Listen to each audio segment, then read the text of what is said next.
नमस्कार।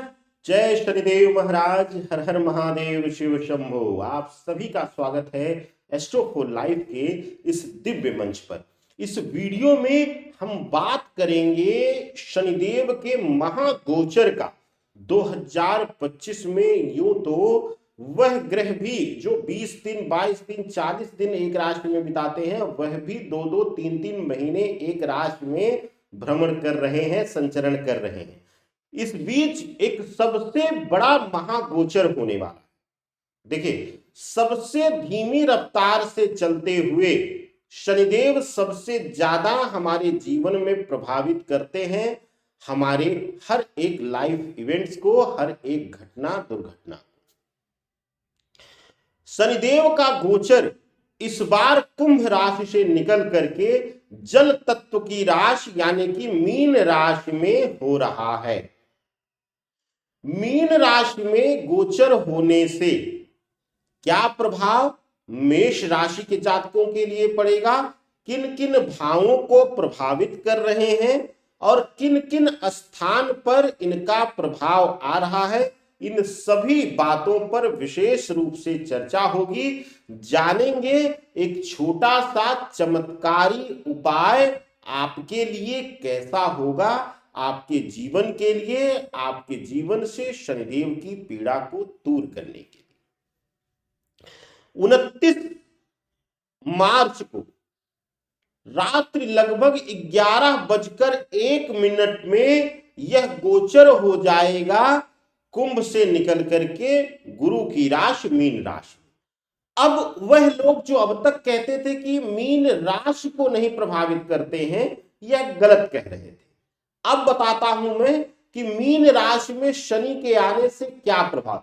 जब शनिदेव मीन राशि में विराजमान हो जाते हैं तो उनका कुछ प्रभाव जो है वह शांत हो जाता है, यानी कि क्षम्य हो जाता है। ऐसा नहीं है कि मीन राशि पर 7.5 का प्रभाव कम होता है, मीन राशि पर शनि प्रभावी नहीं होते। मीन राशि में जब बैठ जाते हैं तब उनका प्रभाव थोड़ा सा कम हो जाता है। 29 मार्च की रात्रि के बाद गोचर होने के बाद 30 मार्च से जो नया सूर्योदय होगा वह गुरु की राशि मीन राशि में शनिदेव के होते हुए होगा। इसी पर हमारा जो है पूरा वीडियो रहेगा। मेष राशि वालों के लिए कैसा प्रभावित होगा यह गोचर, जीवन के हर हिस्से, हर पहलू पर चर्चा होगी एक एक करके, और वीडियो के अंत में बताएंगे एक समाधान, एक लकी उपाय। आइए सबसे पहले बात करते हैं मेष राशि वालों के लिए इस गोचर की। देखिए, आप सबके स्क्रीन पर भी दिख रहा है, विशेष रूप से अगर आप देखेंगे तो मेष राशि के लिए 12वें घर में गोचर हो रहा है। 11वें घर से 12वें घर में, यानी कि 12वें घर मीन राशि में गोचर हो रहा है। 12वीं राशि जो है मीन राशि है। अब यहां पर आपको मेष राशि का लग्न चार्ट बना हुआ दिख रहा है और शनि कहां कहां प्रभाव दे रहे हैं, हर जगह पर शनि का शा शब्द लिखा हुआ है। अब अगर आप देखेंगे तो मीन राशि में जैसे ही गोचर करेंगे तो पाप दृष्टि से, तृतीय पाप दृष्टि से आप मुक्त हो जाएंगे, यानी कि स्वयं आप मेष राशि वाले मुक्त हो जाएंगे, यानी कि आपका जीवन काफी हद तक अब रिलैक्स हो जाएगा। लेकिन जैसे ही मीन राशि में प्रवेश करेंगे आप 7.5 के उस आगोश में आने के लिए विवश हो जाएंगे, जो लोगों के मन में एक डर भय पैदा करता है सदैव से ही।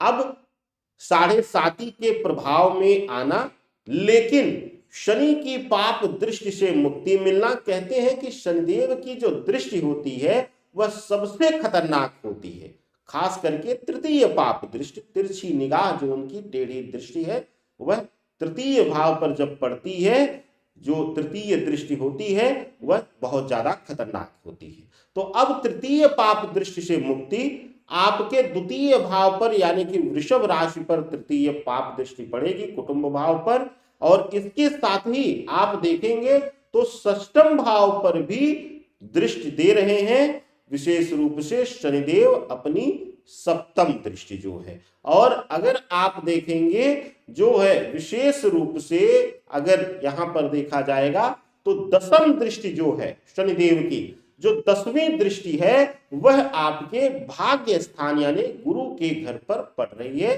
धनु राशि के घर पर पड़ रही है। आइए अब एक एक विषय पर चर्चा करते हैं। पहली चर्चा होगी स्वास्थ्य के लिहाज से। स्वास्थ्य के लिहाज से अगर दृष्टिकोण से देखें तो अपने ऊपर से तृतीय पाप दृष्टि हटने की वजह से और षष्ठम भाव पर जो है दृष्टि पड़ने से आप काफी हद तक रोग इत्यादि से मुक्त हो जाएंगे। पुरानी कोई बड़ी प्रबल पीड़ा चल रही थी तो उससे मुक्त हो जाएंगे। अगर सर्जरी इत्यादि की नौबत आ गई थी, अब तक आपने अपने आप को बचा लिया था, तो उससे भी मुक्ति मिलती हुई दिखाई दे रही है। हाँ, छठे भाव पर दृष्टि पड़ने से अज्ञात शत्रु और छोटी मोटी बाधाएं स्वास्थ्य संबंधी आती रहेंगी, जो बहुत बड़ी पीड़ा आपको नहीं दे पाएंगी। बात होगी अब आपके व्यक्तिगत जीवन, रिश्ते, आपके संबंध, आपके अपने भाई बंधुओं के लिए।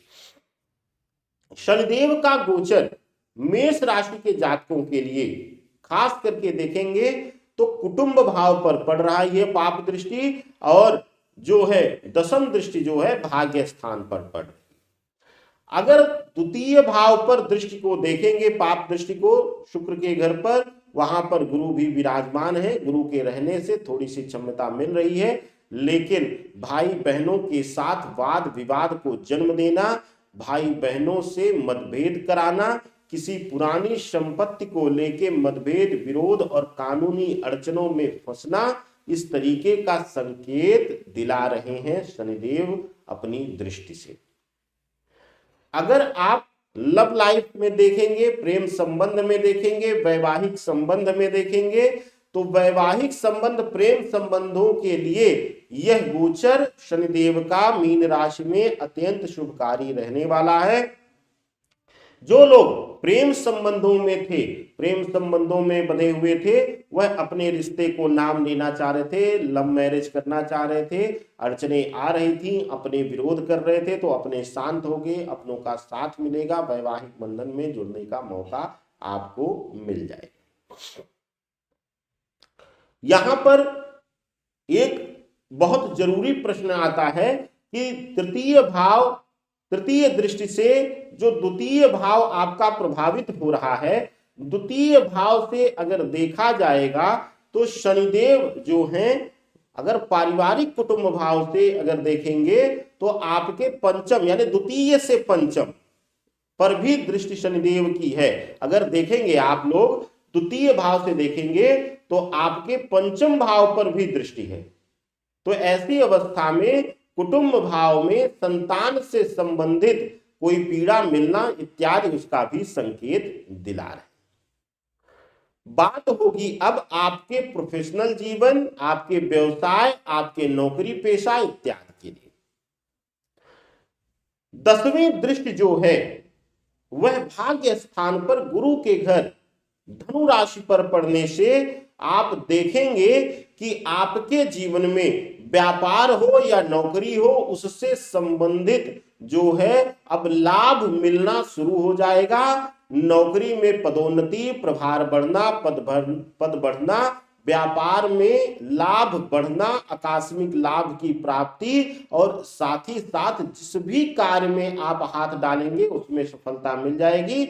और अगर व्यापार में कुछ पुराने हुए अटके हुए कार्य थे तो वह भी आपके जो है वह सफल हो जाएंगे, यानी कि उसमें भी सफलता आपको शनिदेव दिला देंगे। बात होगी अब कानूनी अड़चनों इत्यादि की और आपके लिए भूमि भवन इत्यादि सुख की।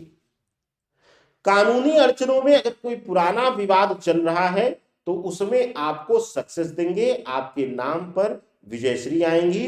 साथ ही साथ अगर आप किसी नए कानूनी वाद विवाद में फंसते हैं तो यह वाद विवाद लंबा चल सकता है और कुछ अपनों के साजिश के द्वारा भी आपको कहीं फंसाया इत्यादि जा सकता है। तो ये रहा आपके लिए शनि के गोचर का विशेष वीडियो। आपके लिए मेष राशि के जातकों के लिए कैसा हो, अब जानते हैं एक खास उपाय शनिदेव की पीड़ा से मुक्ति के लिए। शनिदेव की पीड़ा से मुक्ति के लिए सबसे उत्तम साधन है। गणेश जी की और भगवान एकादश रुद्र हनुमान जी की एक छोटी छोटी जो है आप मूर्ति लाइए चांदी की, सक्षम हो तो चांदी की लाइए, नहीं तो किसी भी मेटल की या धातु की आप ले लीजिए, कोई परहेज नहीं। आप उस मूर्ति को ले लीजिए और हर शनिवार जो है चंदन मिश्रित जल से, चंदन मिला करके जल से पहले गणेश जी को और फिर जो है हनुमान जी को अभिषेक करिए, और उसी जल से जिससे अभिषेक हुआ हो गणेश जी और हनुमान जी का, घर के चारों कोनों पर आप उसको छिड़काव करिए और स्वतः भी अपने हथेली में उसको लगा करके रब कर लीजिए। यह प्रयोग आपके लिए अद्भुत वरदान बनकर आएगा, आपके जीवन से शनि पीड़ा से एकदम से मुक्ति आपको दिला देगा। तो बने रहिए एस्ट्रो फॉर लाइफ के साथ, ऐसे ही अन्य विशेष वीडियो, चाहे शनिदेव के गोचर विशेष हो, राहु केतु गोचर विशेष हो, गुरु गोचर विशेष हो और दैनिक राशिफल, कोई भी मत छोड़िए। और हाँ, वीडियो को ज्यादा से ज्यादा शेयर भी जरूर कीजिए। सादर वंदन। हर हर महादेव शिव शंभु।